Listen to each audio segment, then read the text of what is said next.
എല്ലാവർക്കും ഡ്രാമ റിവ്യൂവിലെ പുതിയൊരു എപ്പിസോഡിലേക്ക് സ്വാഗതം. ഞാനിന്നൊരു കൊറിയൻ ഡ്രാമയുടെ റിവ്യൂ ആണ് ചെയ്യുന്നത്. ഇവനിങ്ങനെ റോഡിലോട്ട് നടന്നു വരുന്ന സമയത്ത് ഒരു പട്ടിക്ക് പെട്ടെന്ന് ഇങ്ങനെ ഫെയിൻ്റായിട്ട് വീഴുന്നുണ്ട്. ഇവൻ കണ്ടിട്ട് ആ പട്ടിയുടെ അടുത്തേക്ക് ഓടിപ്പോവാണ്. എന്നിട്ട് ആ പട്ടിക്ക് CPR ഒക്കെ കൊടുക്കുന്നുണ്ട്. ആ പട്ടി പെട്ടെന്ന് തന്നെ ബ്രീത്ത് എടുക്കുകയും നോർമലാവുകയും ചെയ്യുന്നുണ്ട്. പക്ഷേ ഇവന് സിവിയറായിട്ട് ഡോഗ് അലർജി ഉണ്ടായിരുന്നു. അതുകൊണ്ട് തന്നെ ഇവന് ഒട്ടും ബ്രീത്ത് എടുക്കാൻ പറ്റാത്ത ഒരു സിറ്റുവേഷനിലോട്ട് കാര്യങ്ങൾ പോവുകയാണ്.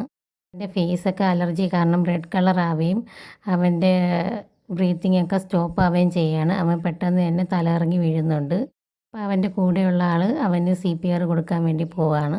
ഇതൊരു വളരെ ഇൻട്രസ്റ്റിങ്ങും തമാശയായിട്ടുള്ളൊരു സീനാണ്. ഇയാൾ CPR കൊടുക്കാൻ വേണ്ടി അവൻ്റെ ചുണ്ട് അടുപ്പിക്കാൻ വേണ്ടി പോകുമ്പോഴത്തേക്കും ഒരു ഡ്രാമാറ്റിക് ആയിട്ടുള്ള മ്യൂസിക്കൊക്കെ ബാക്ക്ഗ്രൗണ്ടിലോട്ട് പോകുന്നുണ്ടായിരുന്നു. ആ ഒരു സീനോടുകൂടി അവിടെ എൻഡ് ചെയ്യുകയാണ്. അതിനുശേഷം ഇവൻ CPR കൊടുത്തോ ഇല്ലയോ, ഇവൻ രക്ഷപ്പെട്ടോ എന്നൊക്കെ നമുക്ക് അടുത്ത എപ്പിസോഡിലൂടെ കണ്ട് മനസ്സിലാക്കാൻ കഴിയുള്ളൂ. വളരെ ഇമോഷണലായിട്ട് അവസാനിക്കേണ്ട ഒരു സീന് കോമഡി ആയിട്ടായിരുന്നു അവസാനിച്ചത്.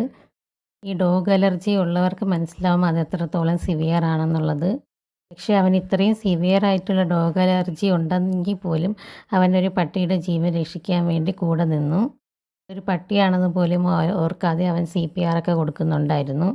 അത് കാരണമാണ് അവൻ്റെ ജീവന് അപകടം ഉണ്ടാവുന്നത്. പക്ഷേ അവൻ രക്ഷപ്പെടുന്നുണ്ട്. അതിൻ്റെ എപ്പിസോഡൊക്കെ നമുക്ക് അടുത്ത സീൻസിൽ ചെയ്യാവുന്നതാണ്. ഇത് കുറച്ച് പഴയൊരു ഡ്രാമയാണ്. പക്ഷേ ഇതിലെ സീൻസ് കണ്ടപ്പോൾ റിവ്യൂ ചെയ്യണമെന്ന് തോന്നിയിട്ട് അങ്ങനെ ഞാൻ ചെയ്തതാണ്. നിങ്ങൾക്ക് എല്ലാവർക്കും ഇഷ്ടപ്പെടും എന്ന് വിശ്വസിക്കുന്നു. എല്ലാവരും എൻ്റെ വീഡിയോ മുഴുവനായിട്ട് കണ്ട് സബ്സ്ക്രൈബ് ചെയ്ത് സപ്പോർട്ട് ചെയ്യുക. അടുത്തൊരു വീഡിയോ ആയിട്ട് ഞാൻ വീണ്ടും വരുന്നതായിരിക്കും. Thank you.